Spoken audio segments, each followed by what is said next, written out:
Mari Bapak Ibu, saya mengundang kita membuka dua bagian nats Alkitab yang terambil dari Injil Yohanes. Pasalnya yang pertama, ayat yang pertama hingga 14, dan dilanjutkan surat Galatia. Pasal yang keempat, ayat yang keempat hingga ayat yang kelima. Yohanes 1:1-14, Galatia 4:4-5. Silakan kita bisa menyimak di dalam Alkitab masing-masing. Dan sekali lagi, saya berharap setelah dibaca, jangan cepat-cepat ditutup Alkitabnya. Nah, itu kesulitan kalau pakai gawai sih ya. Kecuali saya mengkhotbah mau nggak mau harus lihat contekan ya. Nah, tetap mungkin kasih bookmark atau sejenisnya supaya nanti ketika saya mengajak kita membaca kembali teks Alkitab bisa dengan mudah dibuka. Yohanes 1:1-14. Pada mulanya adalah firman. Firman itu bersama-sama dengan Allah dan firman itu adalah Allah.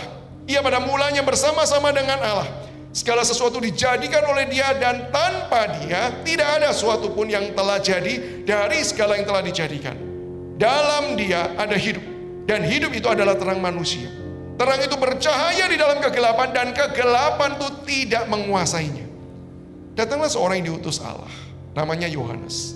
Ia datang sebagai saksi untuk memberi kesaksian tentang terang itu, supaya oleh dia semua orang menjadi percaya. Ia bukan terang itu, tetapi ia harus memberi kesaksian tentang terang itu. Terang yang sesungguhnya yang menerangi setiap orang sedang datang ke dalam dunia. Ia telah ada di dalam dunia dan dunia dijadikan olehnya, tetapi dunia tidak mengenalnya. Ia datang kepada milik kepunyaannya, tetapi orang-orang kepunyaannya itu tidak menerimanya.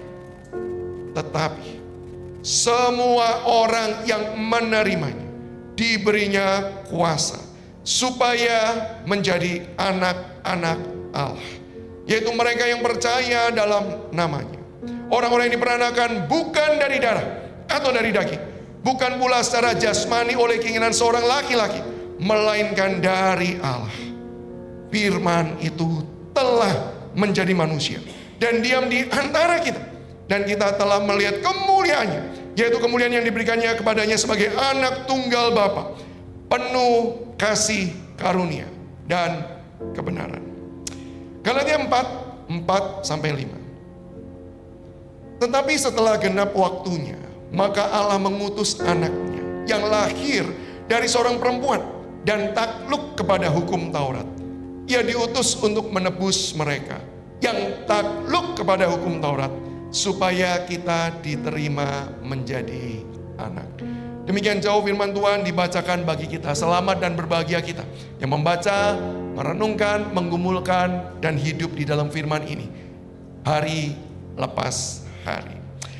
Nah, Bapak Ibu dan rekan-rekan, hari ini tema yang dipercayakan kepada kita adalah Sent from Heaven, God's Mission Begins.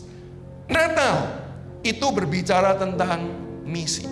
Yang pertama-tama berbicara tentang misi Allah yang datang ke dalam dunia. Bukankah kenapa peristiwa Natal itu bisa terjadi? Karena Sang Allah itu mengirim misionaris pertama, yaitu Yesus Kristus, hadir di dalam dunia, menyatakan dengan jelas siapakah pribadi Allah tersebut.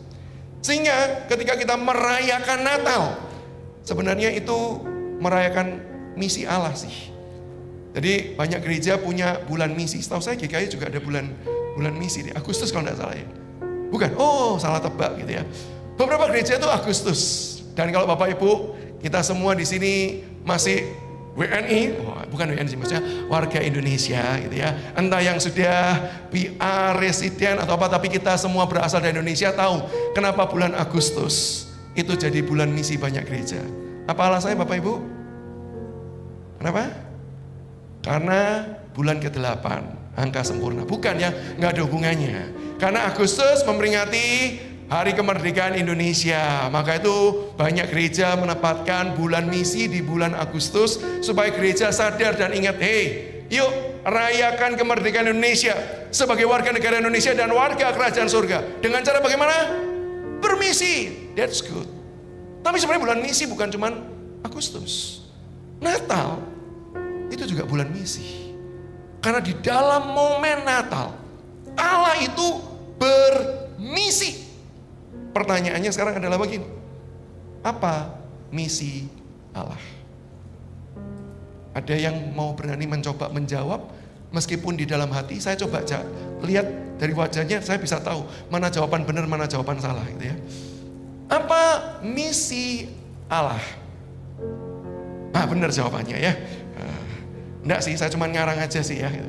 Supaya nggak merasa sendirian aja. Apa misi Allah?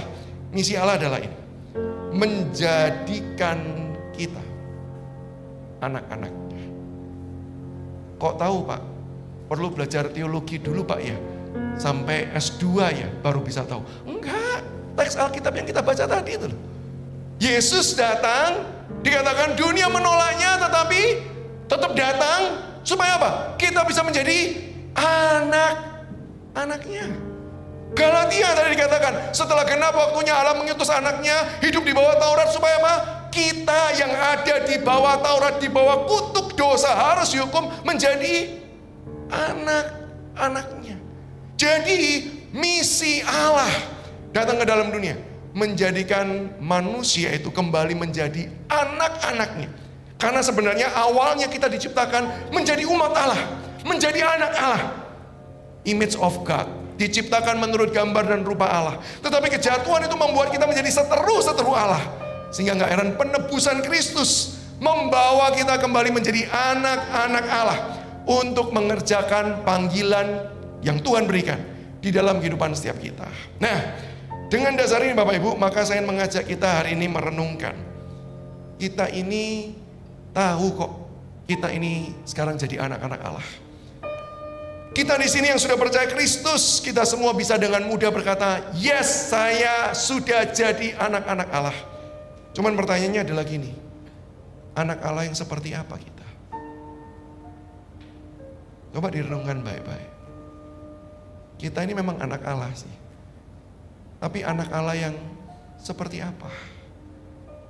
Dalam kehidupan ini ketika kita berkeluarga, kita punya anak. Kita tahu, kita pernah juga menjadi anak. Bukankah kita bisa secara gampang membagi menjadi dua kategori anak? Anak yang baik, penurut, sama anak yang memberontak, pembangkang, suka bersilat lidah, melawan orang tua. Kita ini anak yang mana? Saya dikaruniai 2 orang putri yang secara kepribadian bertolak belakang sekali. Dua-duanya saya sayang. Nah dari situ kita bisa belajar ya, Allah Bapa itu sayang sama anak-anaknya, gak peduli nakal apa enggak ya, gak peduli baik apa enggak, disayang gitu. Karena apa? Karena anak-anak. 2 anak yang berbeda. Yang satu anak yang sangat akademisi, suka belajar. Saya kalau treatment sama anak pertama Bapak Ibu, saya selalu berkata gini, nak sudah stop belajarnya, main yuk. Itu anak pertama saya. Kalau anak kedua saya treatmentnya berbeda. Nah, stop belajar, stop bermain, belajar yuk. Apalagi dengan banyaknya ilmu sekarang psikologi mengatakan, jangan pakai kata negatif, pakai kata positif. Ayo nak, waktunya belajar. Nurut enggak? Ayo nak, sudah waktunya ayo kita belajar. Supaya nanti kalau kita belajar, wah, nggak akan nurut. Kapan nurut? Ketika mamanya sudah, nah, stop, mau dipukul ya? Oh baru nurut gitu kan ya. 2 anak, 2 karakter yang berbeda. Pertanyaannya, kita anak Tuhan, yang mana? Nah hari ini ketika saya mengajak kita merenungkan dan menggumulkan bagian ini, supaya kita itu sadar, ketika kita menjadi anak Tuhan, hidup kita itu harusnya seperti apa? Ada banyak orang yang salah memahami konsep anak Tuhan, status anak Tuhan tersebut, yang mengakibatkan pola hidupnya pun salah kepada Tuhan. Ketika kita berpikir bahwa oh anak 2 jenis, ada yang baik ada yang buruk, kita mungkin berkata, saya pasti golongan yang baik Pak. Kenapa? Nah ini ke gereja, siang-siang lagi pula ke gereja. Waktunya orang gak usah ke gereja, saya masih ke gereja. Bahkan saya masih pelayanan, apalagi yang nemeni saya tuh ya. Yang tadi baktian dari pagi gitu ya, dengerin khotbah lagi kan ya. Jangan-jangan sudah bisa gantikan saya khotbah ya, silakan gantikan saya gitu. Pasti anak baik lah, oh iya secara penampilan. Tapi pertanyaannya, sungguh gak relasi kita dengan Bapa di surga, itu kita adalah anak-anak yang baik? Atau jangan-jangan kita memang terlihatnya baik, tapi sebenarnya kita hanya memanfaatkan Allah Bapa di surga. Apalagi dengan kita berpikir, kan saya sudah jadi anak Tuhan. Mintalah, maka akan diberikan padamu. Carilah, maka engkau akan mendapat. Ketuklah, maka pintu akan dibukakan. Sudah, percaya dalam Yesus. Kita minta apapun pasti. Ada yang punya konsep seperti itu? Atau mungkin kita tidak se-ekstrim itulah. Tapi mungkin dalam kehidupan kita, kenapa sih ke gereja? Kalau kita berkata begini, ya supaya bisnis saya makin lancar. Kenapa melayani? Supaya saya makin diberkati Tuhan. Pertanyaannya, itukah anak yang baik? Itukah anak yang sesungguhnya? Maka dalam kesempatan momen Advent ini, ketika kita kembali mengingat Allah datang ke dalam dunia di dalam Natal untuk menjalankan misi surgawi, misi ilahi, menjadikan kita anak-anaknya. Saya rindu mengajak kita, yuk kita mengumpulkan, merenungkan ulang apa sih artinya, maknanya menjadi anak-anak Allah tersebut. Dari teks yang kita baca, karena panjang, jelas saya tidak akan eksposisi satu demi satu ayat. Kita akan melihat gambaran besarnya untuk kita bisa menangkap apa makna menjadi anak-anak Allah tersebut. Yang pertama, menjadi anak Allah, kita perlu paham bahwa menjadikan kita itu sebagai anak itu bukan proses yang mudah dan gampang. Untuk menjadikan kita semua ini sekarang bisa berkata dia adalah Bapa kita di surga. Allah itu mengerjakan sebuah karya yang begitu besar, karya yang agung, yang disebut dengan karya inkarnasi. Dan ini bukan cuma sekedar karya yang agung, bukan sekedar karya yang besar, tapi karya ini adalah karya yang penuh dengan pengorbanan. Dan kita semua tahu bahwa Yesus untuk berinkarnasi, dia berkorban begitu rupa. Dia merelakan membatasi dirinya, menjadi sama dengan manusia, menjadi hamba, bahkan naik ke atas kayu salib, mati dan bangkit bagi setiap kita. Tapi bukan cuman inkarnasi itu besar, bukan sekedar penuh dengan pengorbanan, tetapi juga sifatnya personal. Kenapa? Karena karya inkarnasi itu dikerjakan secara intensional. Intensional itu artinya apa? Terus menerus. Bukan cuma terus menerus, tetapi dengan sebuah tujuan yang jelas. Bukan tanpa maksud, tapi dengan maksud yang sangat jelas di dalam sejarah kehidupan. Nah, saya ingin mengajak kita menghayati makna ini. Menjadikan kita anak. Allah itu pertama-tama perlu berinkarnasi. Kalau cuma sekedar kata ini ditanyai secara konsep, maka kita semua akan berkata, saya tahu Pak, saya tahu apa itu inkarnasi. Tapi saya mengajak kita hari ini memaknai dan belajar tentang inkarnasi di dalam sebuah bentuk perbandingan. Kenapa? Satu, karena teksnya nanti bicara seperti itu. Ada perbandingan. Tapi jauh lebih daripada itu, karena saya percaya memahami sesuatu itu berharga Bapak Ibu. Itu tanpa perbandingan seringkali kita gagal. Atau lebih gampangnya gini Bapak Ibu, kita itu baru menyadari sesuatu berharga ketika ada bandingannya. Nah, contoh, seperti dari pagi sudah saya ceritakan. Saya pernah short course Bapak Ibu di India. Nah, begitu menyebut negara India, pasti bayangan kita beragam gambaran yang ada di media sosial. Nah, saya saksi mata untuk mengatakan bahwa apa yang ada di sosial media memang menjadi gambaran umum yang ada di sana. Cuman saya harus sedikit fair untuk mengatakan bahwa enggak semua daerah India seperti itu. Kejorokannya, kekotoran, enggak, ada daerah-daerah yang bagus. Bahkan saya mau mengatakan, saya pernah melewati satu daerah yang mirip Singapura. Bersih, rapih.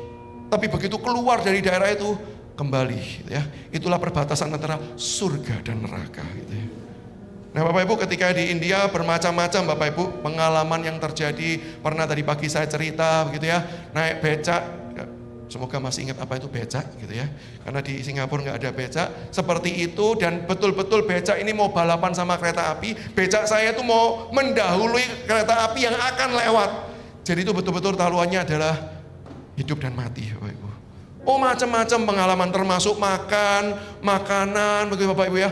Di sana itu kami diajak makan. Wah, hari pertama menikmati kare. Wah, kita berkata, wah, hauce senjingping gitu ya.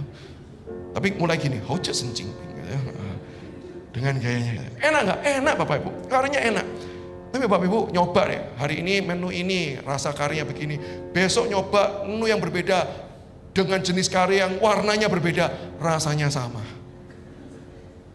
1 bulan Bapak Ibu, rasanya sama semua. Sampai akhirnya kami pergi, sampai orang-orang Indonesia ini sudah sepakat, bosan ya karinya ya, udah bosan. Minggu kedua aja udah bosan, pagi siang malam, makan kari yang rasanya sama, walaupun warnanya beda-beda, namanya beda. Akhirnya kita melihat itu, ada KFC. Ini penyelamat kita. Yuk kita ke sana yuk. Nah, kita pergi KFC Bapak Ibu, pesan, makan, bumbunya kari. Langsung ada teman berkata, Indonesia itu luar biasa loh. Dari Sabang sampai Merauke. Oh, itu iklan ya, nggak boleh ya. Tapi rasanya beda-beda kan ya. Baru orang itu bisa mensyukuri, puji Tuhan lahir di Indonesia.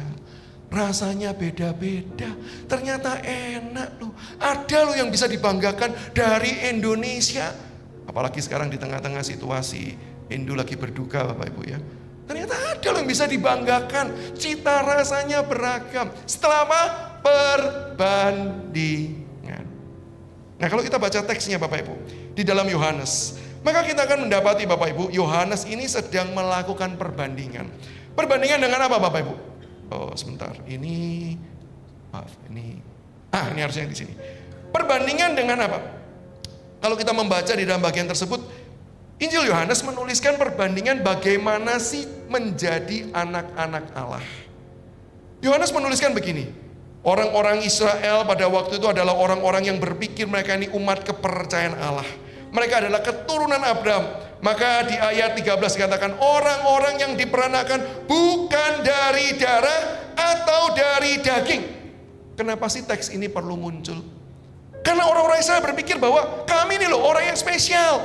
Kami ini lahir sudah ditentukan jadi orang Israel. Maka kami adalah orang-orang yang sangat khusus di mata Allah. Kami adalah orang-orang yang sangat berharga di mata Allah. Karena hanya Israel, umat pilihan Allah. Keturunan darah itu penting bagi orang-orang Israel. Maka Bapak Ibu, kalau konsep ini benar, jangan harap orang-orang model setiap kita itu bisa menerima anugerah. Kenapa? Karena nggak satu pun di antara kita lahir dari keturunan Israel. Nggak satu pun. Saya berani jamin 100%. Kenapa? Matanya sipit semua. Pasti nggak ada keturunan Israel. Maka kalau kita bukan orang keturunan Israel, sementara Tuhan cuma sayang sama orang Israel, apa yang terjadi? Nggak ada pengharapan. Nggak ada pengharapan untuk siap kita. Karena kita adalah orang-orang yang akan dibinasakan. Tapi menarik, Yohanes mengatakan gini, tunggu dulu. Bagi kita masih ada pengharapan. Bagaimana mungkin kami bukan orang Israel? Bagaimana mungkin kami bukan keturunan Israel?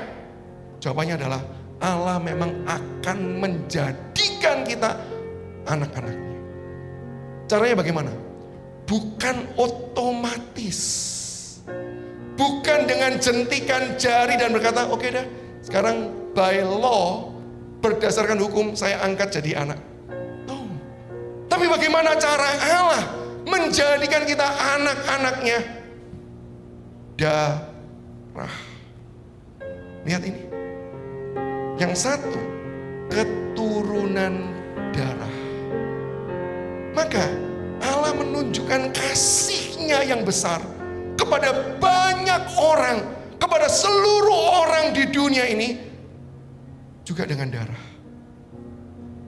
Darahnya bagaimana?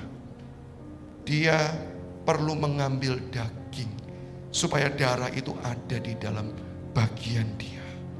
Allah perlu berinkarnasi supaya ketika dia berinkarnasi, dia sudah menjadi manusia, dia memiliki darah dan daging. Dia bukan menikah dan menghasilkan banyak anak, bukan. Tapi dia mati di atas kayu salib.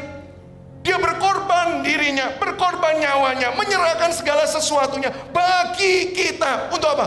Menjadikan kita anaknya dengan ikatan darah. Sekarang coba perhatikan baik-baik perbandingan ini. Yang satu ikatan darah secara otomatis. Si anak tidak perlu berjuang apapun. Haknya sudah dimiliki. Betul? Orang yang lahir dalam keturunan Israel, mereka nggak perlu upaya apapun. Mereka lahir sudah menjadi orang Israel. Besar nggak kasih Tuhan? Bagi saya kok juga besar. Tapi kalau tanya, bagaimana dengan kita? Bukankah yang Allah tunjukkan kepada kita jauh melampaui sekedar turunan darah daging manusia? Karena untuk kita yang hadir hari ini, yang bukan keturunan Israel, bagaimana cara Allah mengasihi kita? Dia jadi manusia. Dan dia naik di atas kayu salib. Dia mencurahkan darahnya menjadi penebusan bagi setiap kita. Maka bukankah itu adalah berita yang sangat besar? Allah jadi manusia sekedar untuk menjadikan kita anak-anaknya. Tapi bukan cuma sekedar besar, bukan sekedar penuh dengan pengorbanan, tapi juga personal. Kenapa? Karena kalau kita baca di dalam surat Galatia 4 ayat 4 dimulai dengan satu frasa begini. Setelah genap waktunya.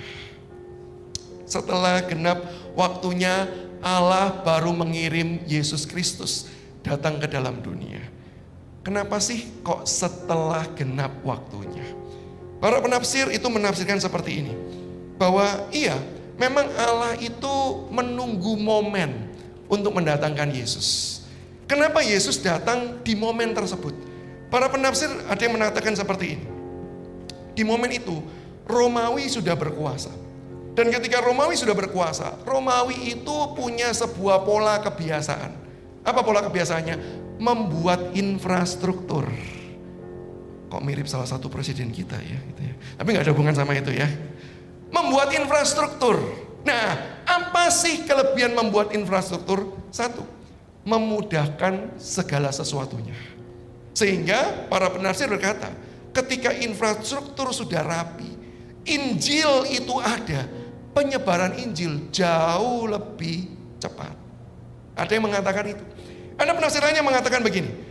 Ketika Romawi itu berjaya dan berkuasa, Romawi itu membuat sebuah policy.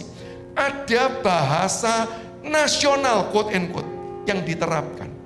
Nah, dengan adanya bahasa nasional ini, maka orang dari daerah manapun, orang dari suku bangsa manapun, mereka untuk berbicara lintas, mereka punya bahasa pemersatu, yaitu bahasa Yunani. Sehingga pemberitaan Injil juga bisa dilakukan dengan lebih mudah. Gak heran, Injil itu dituliskan di dalam bahasa Yunani, ada bagian-bagian tertentu dalam bahasa Arab. Tapi bukankah kenapa kok tulis dalam bahasa Yunani? Karena itu bahasa nasional pada waktu itu. Semua orang paham. Sehingga Injil lebih mudah tersebar. Tapi kalau tanya, mana yang benar? Apakah itu benar? Jawaban saya, mungkin sih. Kita nggak tahu yang benar. Tapi satu hal Bapak Ibu yang saya ingin tekankan. Apakah semua ini terjadi otomatis? Apakah proses ini adalah proses di mana Allah itu melihat, bagus juga ya orang Romawi ya. Yaudah deh, saya ikut caranya mereka. Saya percaya bukan itu yang terjadi. Tetapi yang terjadi adalah memang Allah sengaja. Dan Allah yang mempersiapkan satu bagian demi satu bagian. Allah yang menaruh beban itu di dalam hati orang-orang tersebut. Sehingga mereka mulai mempersiapkan infrastruktur. Mereka mulai memikirkan akan bahasa nasional. Semuanya itu adalah Allah yang bekerja di balik semuanya itu.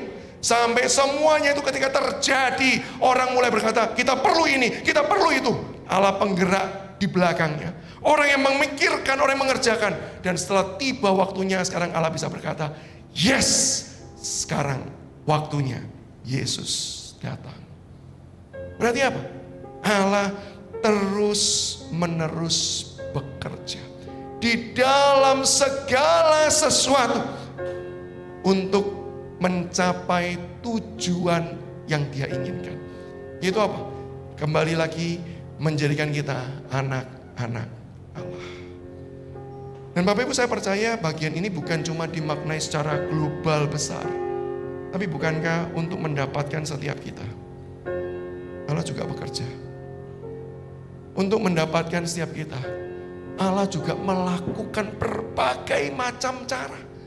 Tuhan bukan cuma pada waktu kita bertobat baru Dia bekerja, bukan. Tetapi sejak dari awal, bahkan sejak di dalam kandungan, Dia terus menerus bekerja di dalam segala sesuatu untuk membawa kita hidup bagi Tuhan, hidup di dalam Tuhan. Bukankah kalau ditanya satu demi satu Bapak Ibu, kapan perjumpaan pertama kita dengan Tuhan? Setiap orang bisa punya jawaban yang berbeda-beda. Oh, saya mengenal Tuhan dalam momen ini. Saya mengenal Tuhan dalam momen tersebut. Kok hasilnya beda? Karena Tuhan kerjanya personal. Tuhan kerjanya gak massal.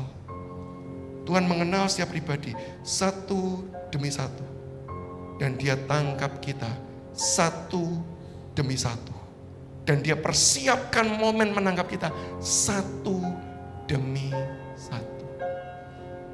Saya pernah pelayanan di satu tempat, dijemput pihak tim hospitality-nya ini seorang majelis dari gereja tersebut. Lalu di dalam percakapan makan malam setelah seminar, kumpul dengan beberapa rekan majelis dan aktivis, lalu kemudian mulai ngobrol-ngobrol. Dan kemudian ada satu majelis bilang begini, Pak, Bapak tahu enggak ini nih, nunjuk majelis yang ngajak jemput saya tadi yang juga ada di sebelah saya gitu ya. Dia bagian yang pokoknya saya kemana dia nganterin dah gitu lah. Mama tahu enggak, dia ini dulunya bukan Kristen, terus jadi Kristen. Nah terus kemudian saya tertarik, saya bilang, oh gitu Pak ya. Kalau boleh tahu Pak, kenapa jadi Kristen? Terus dia bilang gini, Pak, Bapak boleh percaya boleh enggak Pak.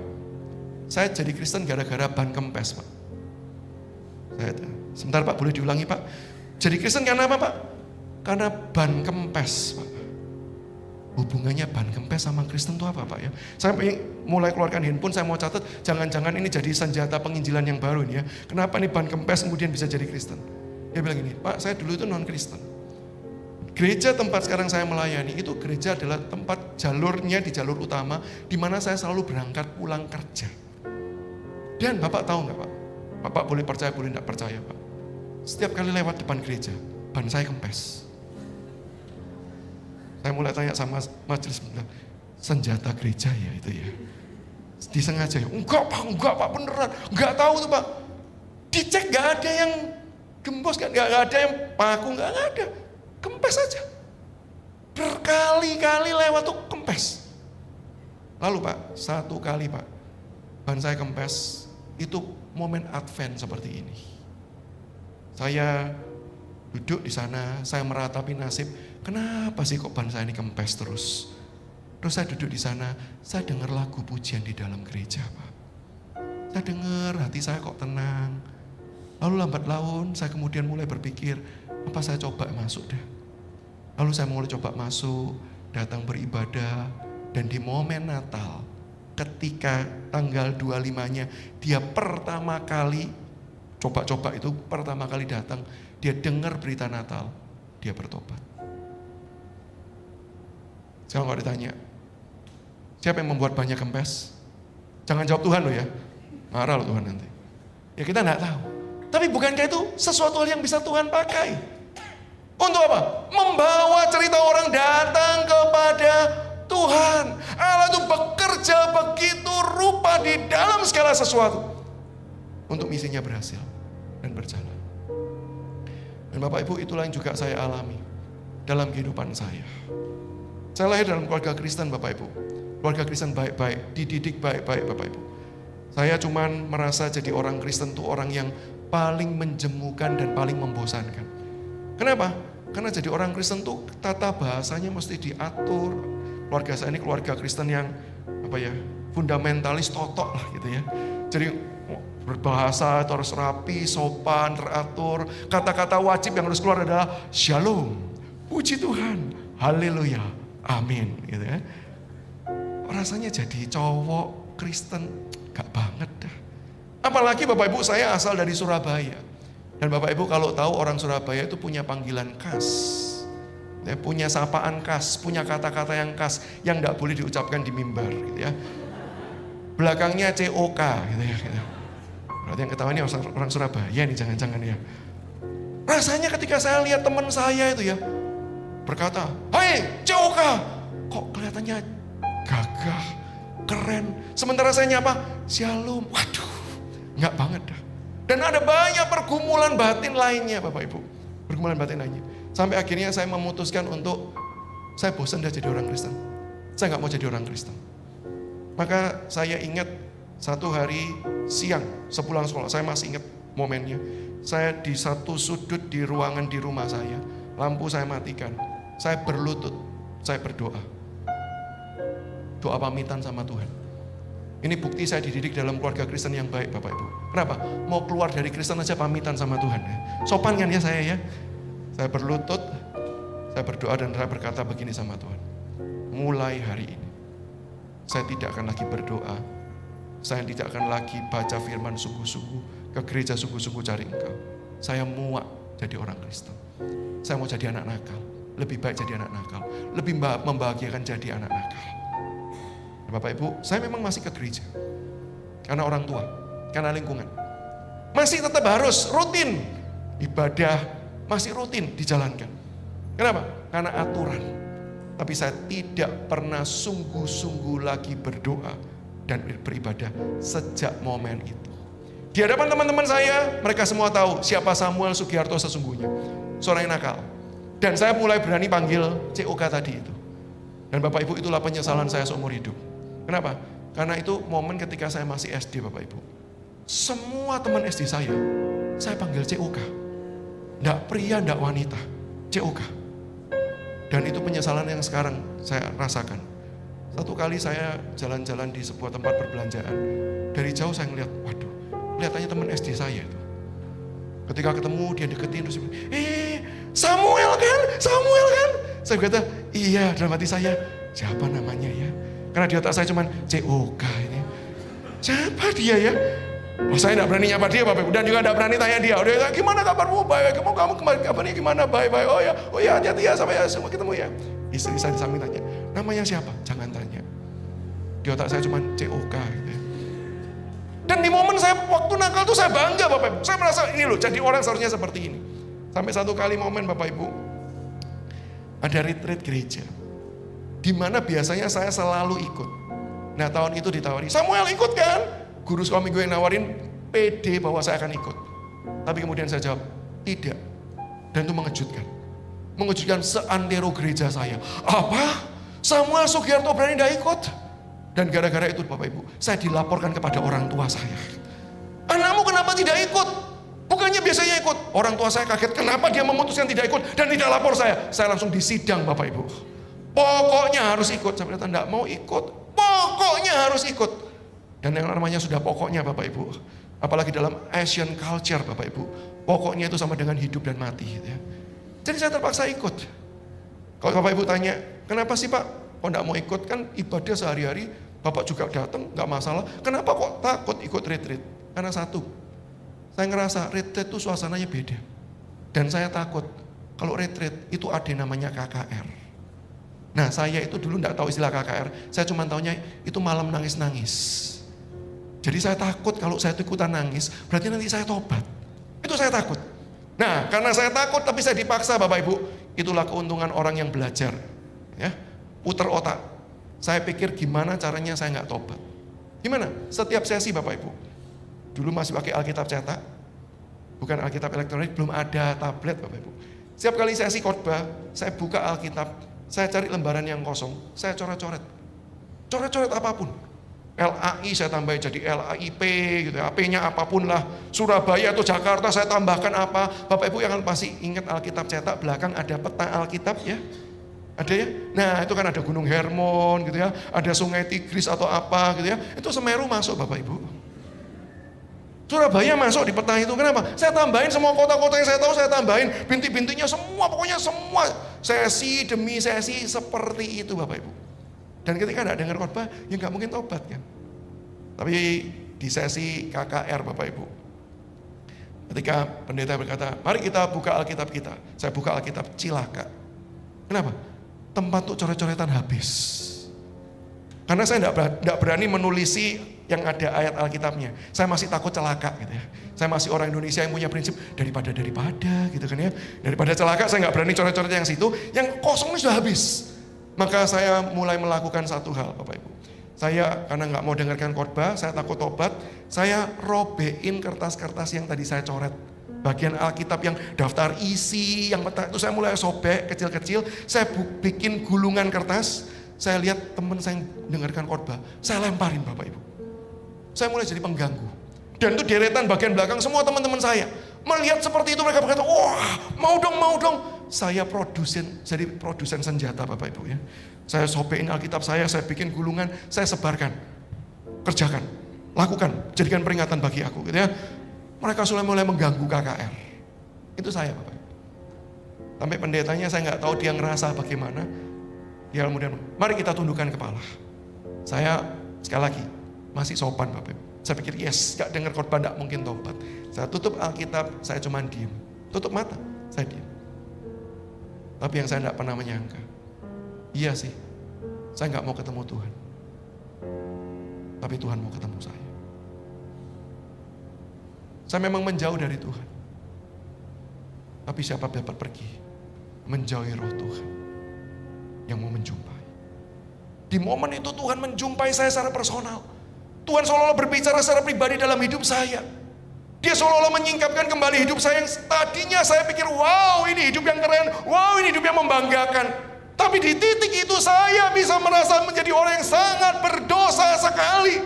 Sehingga saya betul-betul begitu menyesali, saya begitu marah dengan diri saya sendiri. Dan Bapak Ibu, kalau pendetanya itu cuman bertanya satu kalimat begini, siapa hari ini yang mau serahkan hidup buat Kristus? Angkat tangan. Saya berbicara sama Tuhan di dalam hati saya. Saya bilang gini, Tuhan, di depan saya banyak orang baik. Mereka dengar khotbah, saya pengganggu. Di depan ini loh, banyak orang-orang yang layak Engkau cintai. Masihkah Engkau mau saya? Aku loh, orang yang pamitan sama kamu, bukan Engkau yang menjauh, aku yang menjauh. Aku yang tidak mau kamu. Kamu masih mau saya. Dan Tuhan berkata, aku mau. Dan jawaban itu Bapak Ibu membuat saya angkat tangan dan berkata, Tuhan, kalau Engkau mau, aku orang yang rusak, aku orang yang berdosa, aku orang yang jahat. Ini aku. Ini aku. Bapak Ibu, ketika saya kembali melihat kehidupan saya, bukankah saya melihat, wow, Tuhan mempersiapkan begitu rupanya. Dia tahu ini adalah momen di mana dia mau menyatakan diri, ini waktunya. Tapi bukankah dia pakai banyak cara. Dia pakai guru sekolah minggu, dia pakai orang tua, dia pakai banyak hal. Bahkan satu hal lagi, di mana manusia tidak lagi bisa bertindak, Tuhan yang bertindak. Saya seolah-olah menantang Tuhan kan, saya nggak mau dengar khotbah. Sekarang siapa bisa menangkan saya? Saya sengaja tidak mau dengarkan khotbah, saya sengaja coret-coret, saya sengaja rusak Alkitab. Siapa yang mau memperdebatkan saya? Tahu Tuhan jawab apa? Di saat tidak ada satu manusia pun yang bisa, Tuhan berkata, I do. Saya akan melakukannya. Wow, bukankah untuk menjadi anak Allah, ini adalah sebuah pengorbanan yang besar, personal, yang Allah berikan di dalam kehidupan setiap kita. Maka sekarang pertanyaannya adalah, kalau kita menjadi anak Allah, bukan dengan cara yang mudah, bukan dengan sentikan jari, bukan cuma sekedar, ya kamulah, tapi dia melakukan begitu rupa. Pengorbanan yang final dan total. Pertanyaannya, hari ini setelah kita jadi anak yang bagaimana? Hari ini setelah kita ditebus dalam Yesus Kristus, kita hidup bagaimana kepada Dia? Apakah kita justru datang dan berkata, Tuhan, kasih-Mu begitu besar, maka aku serahkan seluruh bagian hidupku kepada Engkau. Atau justru masih kita mempermainkan anugerah-Nya? Justru kita masih datang dan memanfaatkan Tuhan demi kepentingan personal hidup kita. Kita jadi anak yang seperti apa dengan Bapa di sorga? Dan kalau kita lanjutkan Bapak Ibu, apa sih maknanya ketika kita menjadi anak-anak Allah? Menjadikan kita anak-anak Allah itu adalah karya Allah, Bapak Ibu. Yang apa? Menghadirkan kuasa ilahi dalam kelemahan daging, sehingga di dalam Yesus kita memiliki kuasa atas daging. Dan bukankah itu yang diingatkan Yohanes dalam Injilnya? Ketika kita menjadi anak-anak Allah, kita diberikan kuasa. Dan ini adalah bagian yang penting. Dan jangan memahaminya dengan cara yang salah. Oh, karena kita punya kuasa, maka kita bisa melakukan apapun. Dalam nama Yesus, kita adalah anak raja. Engkau anak raja, maka kita mau lakukan apapun, Tuhan pasti kabulkan. Bukan. Kuasa yang seperti apa sih? Maka saya mengajak kita menyelidiki kuasa tersebut di dalam satu ayat, yaitu Yohanes 1:14. Firman itu telah menjadi manusia dan diam di antara kita, dan kita telah melihat kemuliaannya. Stop dulu sampai di situ. Sadar enggak? Ada sesuatu hal yang aneh dari ayat ini. Mungkin sebagian orang terlalu sering membaca ayat ini dan tidak sungguh-sungguh menghayati, merenungkan Bapak Ibu. Sehingga kita merasa biasa sih, nggak ada yang salah dengan bagian ini. Bapak Ibu coba perhatikan baik-baik. Firman menjadi manusia, ada di antara kita, dan kita melihat kemuliaan Allah. Saya mau ajak kita melihatnya begini. Kalau kita hilangkan kata menjadi manusia, firman itu ada di tengah-tengah kita, dan kita melihat kemuliaan Allah, wajar. Karena memang Allah itu mulia. Wajar. Karena memang Dia yang terbesar.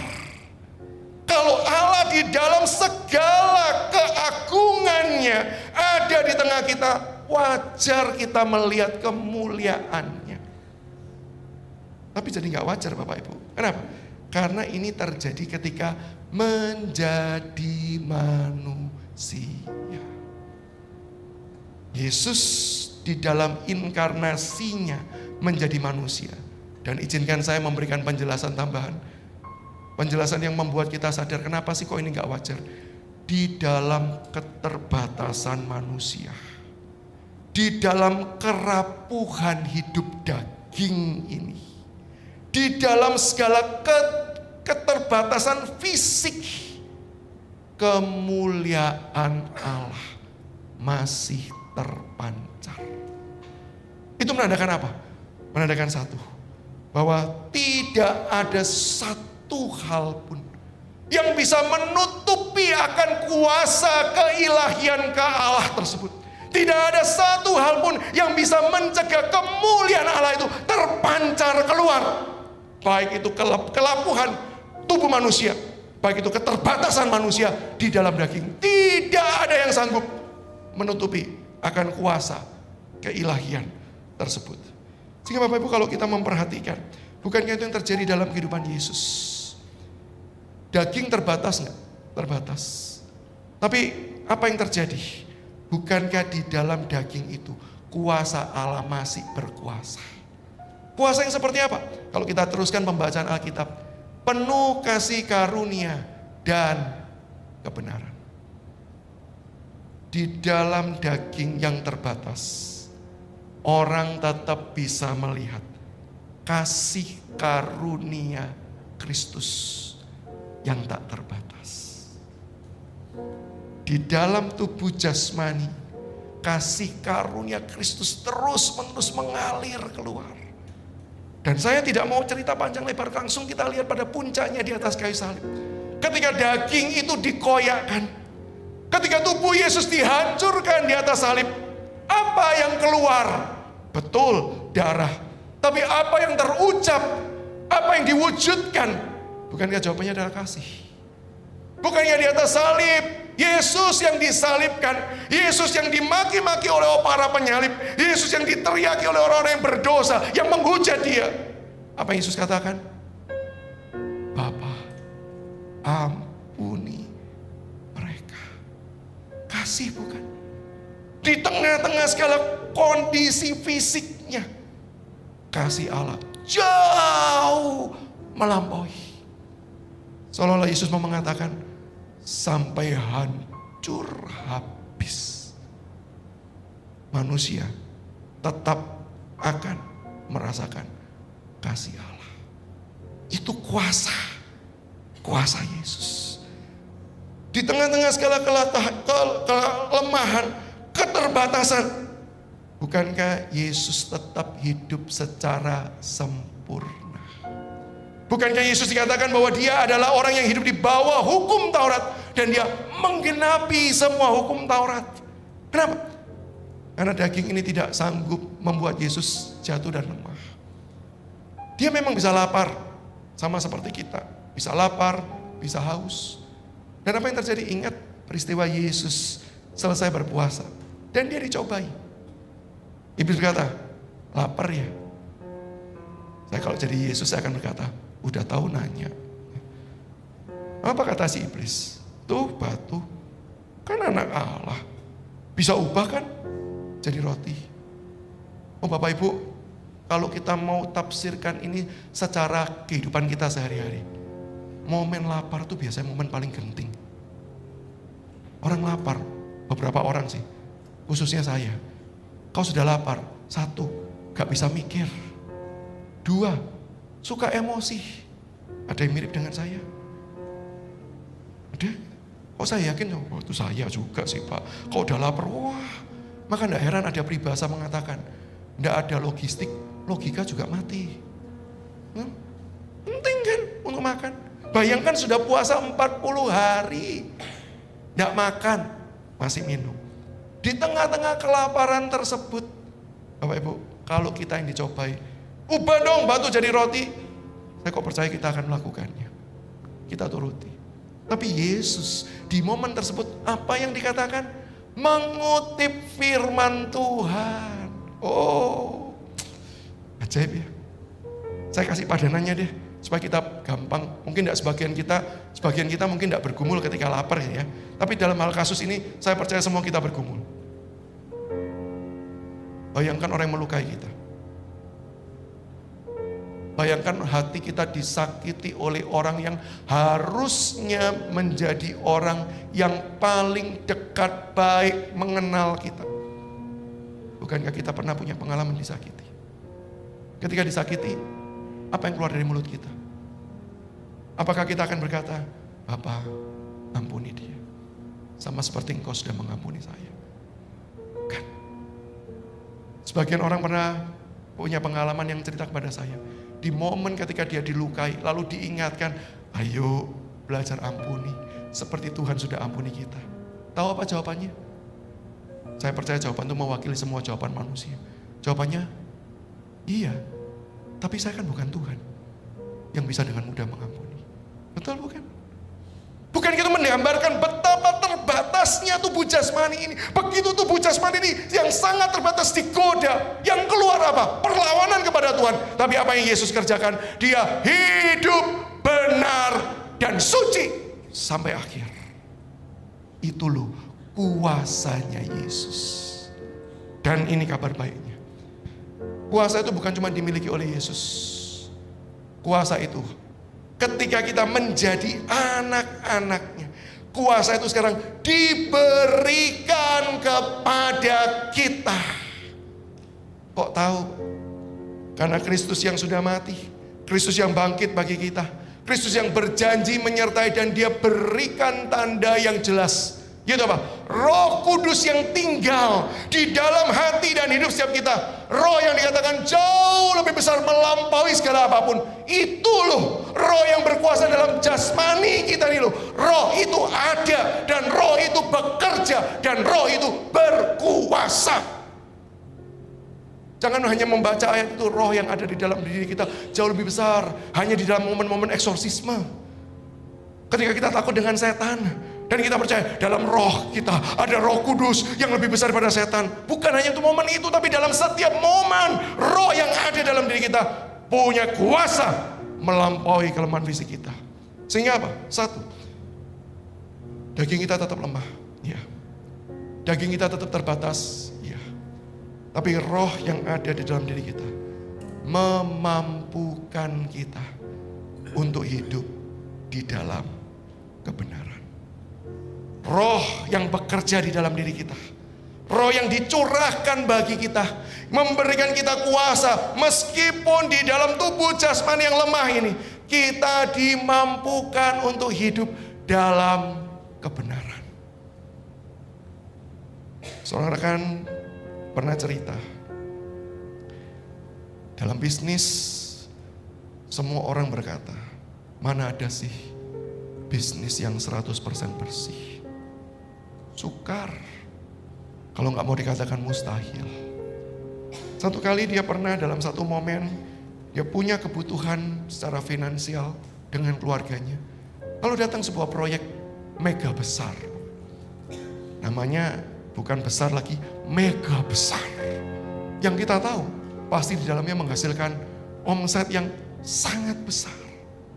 Tapi Bapak Ibu, ketika dia mulai pelajari, dia mulai selidiki, orang yang menawarkan omset itu mulai mengajak dia, yuk, untungnya sudah besar, tapi kita bisa loh dapatkan yang lebih besar lagi. Yuk, kita kerja sama. Kamu untung, saya juga untung. Sama-sama untung. Dan kita semua tutup mulut, tidak akan ada yang tahu. Aman. Oke ya. Kalau kita sultan, mungkin, sekali lagi mungkin ya, kita bisa berkata, gak butuh deh. Gak usah. Ini orang lagi butuh. Ini orang sedang susah. Dia udah doa-doa, Tuhan tolong berkati, tolong berkati. Datang momen ini Bapak Ibu. Bisa dibayangkan apa yang pikirannya? Inilah cara Tuhan menjawab. Sedang butuh. Dan Tuhan kasih. Tapi ada term and condition yang seperti ini. Dia bergumul sekali, ambil, enggak. Ambil, enggak. Kalau ditolak, nanti orangnya nggak mau kerja sama dengan saya. Gimana? Saya sedang butuh ya Tuhan. Dia doa. Sampai satu titik Bapak Ibu, dia katakan ketika hari itu tanda tangan kontrak.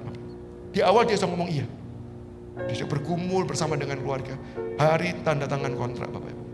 Rekan bisnisnya sudah duduk, sudah tanda tangan. Nah beres ya, nanti kita di balik itu kita akan begini-begini. Dia doa terakhir dan berkata, Tuhan, aku gak tahu hidupku bakal seperti apa. Tuhan tolong. Lalu dia berkata jujur pada orang itu, sorry, kalau harus caranya begitu, saya mundur. Dan seperti yang diduga Bapak Ibu, jangan bayangkan mujizat terjadi, orangnya tetap mau. Enggak, itu mah sinetron. Kejadian nyata gimana? Seperti yang sudah diduga. Orangnya marah, orangnya cari orang lain. Bukan cuma itu Bapak Ibu, karena dia udah tahu nih, orang ini bisa jadi whistleblower kan. Orang ini bisa jadi bahaya kan. Dipersulit kerjaannya. Tapi Bapak Ibu, orang yang berkata, Tuhan, aku sedang butuh loh. Kenapa kok jadi seperti ini? Tuhan, tolong sekarang lebih dipersulit. Bagaimana? Tapi Bapak Ibu tahu gak? Dia cerita, di masa-masa sukar itu, memang Tuhan tidak langsung berkati, berat, selesai masalah. Tapi dia berkata, setiap titik kritis, Tuhan tolong. Setiap titik kritis, Tuhan hadir. Tuhan campur tangan. Tuhan bantu. Sekarang dia dipulihkan. Ada masanya dia dipulihkan. Tapi dia berkata, yang paling membahagiakan hidup saya bukan cuma titik ketika saya sudah dipulihkan, tetapi setiap hari ketika saya berjalan bersama dengan Tuhan, saya benar-benar melihat dia hidup dan dia topang hidup saya. Kok bisa ya dia mampu ya? Karena roh itu memberikan kuasa untuk hidup dalam kebenaran. Jadi hari ini kalau kita mengaku kita ini anak-anak Allah, pertanyaannya adalah, sudah hidup dalam kebenaran belum? Kalau kita berkata, oh lagu lama. Dunia ini gak bekerja dengan cara seperti itu. Ini cuma bahasa gereja. Karena roh Allah, roh yang berkuasa, roh yang juga sanggup menjaga dan menopang hidup kita sampai pada akhirnya. Tapi bukan cuma sekedar di dalam keterbatasan memberikan kita kemenangan demi kemenangan.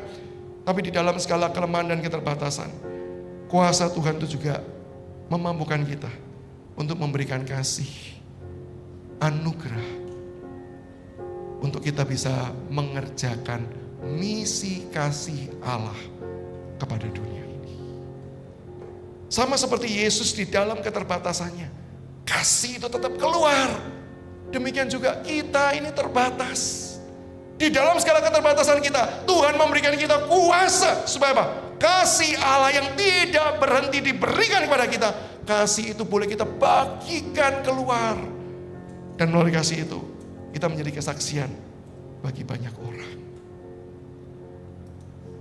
Kisah lainnya Bapak Ibu, yang ini jauh Bapak Ibu, dari luar negeri. Seorang pendeta yang bernama Anthony Campolo, panggilannya Tony. Tony ini diundang pelayanan di Hawaii. Dan dia diinapkan di satu hotel Bapak Ibu, dan hotelnya tidak seperti hotel zaman sekarang Bapak Ibu, dengan segala fasilitas kenyamanan yang ada, enggak. Hotel yang serba terbatas. Dia ingat jam 2 subuh dia terbangun karena lapar berat. Tapi Bapak Ibu, saya bisa membayangkan sih. Saya juga pernah tidur dalam kondisi lapar. Enggak kebangun sih, cuman saya ingat saya mimpi makan Bapak Ibu. Sehingga ketika bangun makin lapar Bapak Ibu ya. Karena itu cuma mimpi. Nah ini lapar sampai membuat dia terbangun. Dan sudah terbangun jam 2 subuh Bapak Ibu. Gak ada apa-apa. Gak ada gak ada restoran 24 jam. Gak ada Bapak Ibu. Maka dia keluar dari kamarnya, dia berusaha cari makanan karena sangat lapar. Dia keluar dari hotelnya, dia jalan di daerah sekitar. Ketemu satu kedai yang masih buka. Kedai makanan ringan. Dia datang ke sana, dia pesan. Dan kemudian dia pesan minuman hangat untuk dia minum. Jam 3.30 Bapak Ibu, datang serombongan, mohon maaf, wanita tunasusila, prostitut, datang ke sana. Nampaknya itu adalah kedai tempat pangkalnya para prostitut setelah waktu jam dinas. Datang ke sana, minum sebentar sebelum mereka pulang. Nah, namanya prostitut datang dengan pakaian yang minim, dengan bau-bauan yang, wah pokoknya sudah tidak menyenangkan lah. Ini pendeta pula. Maka dia, waduh kok tidak nyaman, dia mau cepat-cepat makan tapi belum selesai juga. Lalu di tengah-tengah dia bergumul sambil dia tetap makan, dia nggak mau lihat ke arah sana.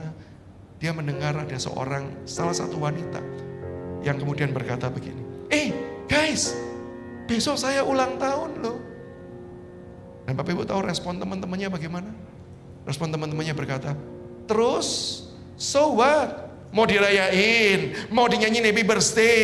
Dengan nada-nada sarkas.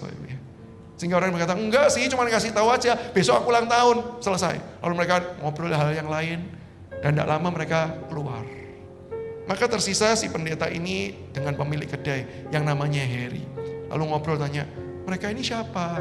Gak usah tanya Pak, Bapak pasti tahu kerjaannya. Oh iya, rutin datang ke sini. Rutin Pak, tempat mangkalnya. Jam berapa? Selalu on time 3.30. Wah ini kalau datang ke gereja aja belum tentu on time. Ini selalu on time Pak. 3.30 pasti nongol dalam kedai ini. Ngobrol, minum sebentar, kemudian pamit pulang. Terus dia, tadi ada yang bilang besok ulang tahunnya. Oh iya. Namanya Agnes. Dia ini sebenarnya ya, kalau saya kenal dia orang baik sih. Tapi namanya orang hidup ya. Ada struggling, dia terpaksa jatuh dalam dunia yang seperti ini. Terus pendeta ini sambil menghabiskan makanannya. Lalu dia berkata gini, mau enggak? Besok kita kasih surprise dia. Besok pasti datang kan? Pasti datang. Kita kasih surprise. Saya beli kue, beli dekorasi, nanti kita jadikan tempatmu nih sebagai tempat pesta ya. Lalu Harry itu berkata, jangan, kuenya saya aja deh. Ini pertama kali ngerayakan ulang tahunnya wanita tunasusila. Apa, saya aja yang bikin kue, kamu dekor silakan. Oke, deal ya, deal. Maka besok jam 2, si pendeta ini kembali datang ke kedai itu, nyiapkan dekorasi, balon, tulisan Happy Birthday Agnes. Jam 3.30 persis rombongan ini masuk. Kaget. Dan begitu kaget, langsung siapa? Happy Birthday, ayo kita nyanyi Happy Birthday. Mulai teman-temannya nyanyikan. Agnes cuma matanya terbelalak. melihat semua peristiwa itu. Tidak sanggup berkata-kata. Apalagi ketika si Harry pemilik kedai itu mulai mengeluarkan rotinya sambil ada lilin menyala dan berkata, ayo pegang lilinnya, pegang kuenya, ya, tiup lilinnya. Dia hampir tidak bisa meniup lilinnya karena masih terkejut. Dia dipaksa tiup, dia tiup dan sesuatu, ayo potong-potong kuenya, ayo potong-potong kuenya. Terus dia itu sambil pegang itu sampai gemetaran, sampai temannya bantu pegang. Dan kemudian dia berkata, kenapa sih kamu kok gemetaran? Lalu air matanya mulai keluar. Dan dia mulai berkata, seumur hidup saya belum pernah dirayakan ulang tahun. Seumur hidup belum pernah ada orang mengingat hari jadi saya. Seumur hidup saya cuma tahu, saya ini mungkin produk gagal. Seumur hidup saya merasa buat apa memperingati hari di mana saya lahir. Kalau toh hidup saya jadi seperti ini. Saya belum pernah menerima kebaikan begini. Nah di tengah suasana haru seperti itu, si Tony ini muncul dan berkata, oke, kalau gitu sekarang kita doakan dia ya. Kita doakan. Bayangkan ya, pemilik kedai sendirian, pendeta, sisanya ini wanita tunasusila. Dengar, yuk kita berdoa. Semua tolek-tolekan, berdoa. Ya deh, tundukkan kepala dan pendeta ini mulai mendoakan. Mencurahkan berkat. Mendoakan supaya wanita ini berjumpa dengan kebenaran, boleh dipulihkan hidupnya dan lain sebagainya. Dan selesai itu wanita ini pulang. Membawa kue tart tersebut dia pulang. Tersisa pendeta dengan pemilik kedai. Karena si pendeta itu mendoakan dengan ya orang berdoa dengan kata-kata seperti pendeta berdoa. Maka pemilik kedai itu kata, kamu pendeta ya? Oh iya, saya pendeta. Lalu pertanyaan dia gini, gereja mana? GKY Singapura gitu ya. Enggak sih. Pendeta itu ketika ditanya gereja mana, dia sempat berhenti, enggak menjawab sejenak. Lalu kemudian dia menjawab dan kalimatnya kalimat seperti ini.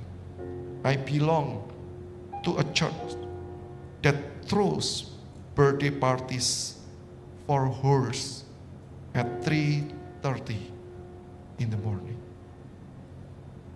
Saya berasal dari gereja yang mau mengingat orang-orang yang terbuang. Yang bukan menyudutkan mereka. Saya berasal dari gereja di mana melihat setiap jiwa dan mengasihi. Saya mau mengadakan pesta untuk pelacur yang bahkan saya nggak kenal. Tapi saya adakan untuk mereka. Dan pemilik kedai itu berkata, jangan bergurau. Dan kalimat terakhirnya dalam cerita yang dituliskan itu begini. Kalau ada gereja model seperti itu, aku mau jadi anggotanya. Bukankah itu misi Allah? Terbatas nggak daging? Terbatas. Wajib nggak sih pendeta itu untuk adakan pesta? Enggak. Dia nggak adakan juga nggak apa-apa. Toh dia kan nggak berdosa.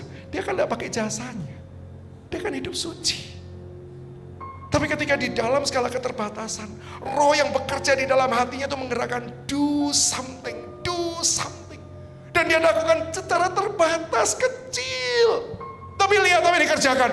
Kasih Allah yang besar justru bisa dirasakan.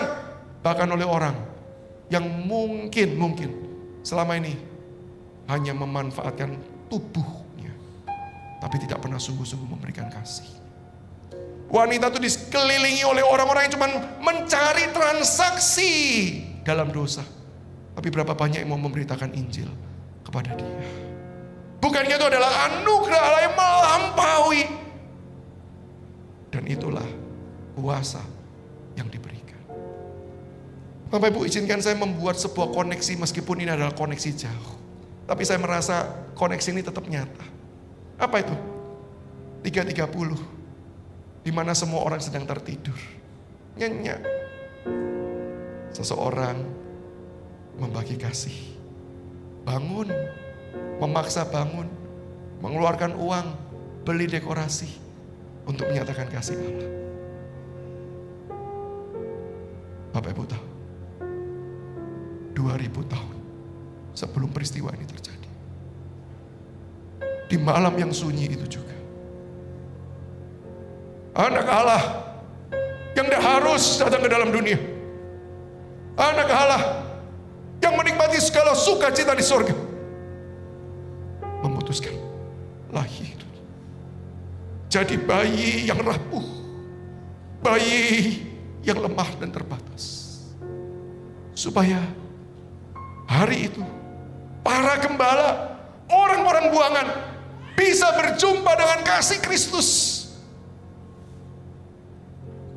Dan bagi kita, supaya kita hari ini bisa hidup di dalam Kristus. Maka Bapak Ibu, inilah menjadi anak-anak Allah. Dia berikan kita kuasa untuk menyatakan kasih. Pertanyaan saya, kita anak yang seperti apa? Kita anak yang bagaimana?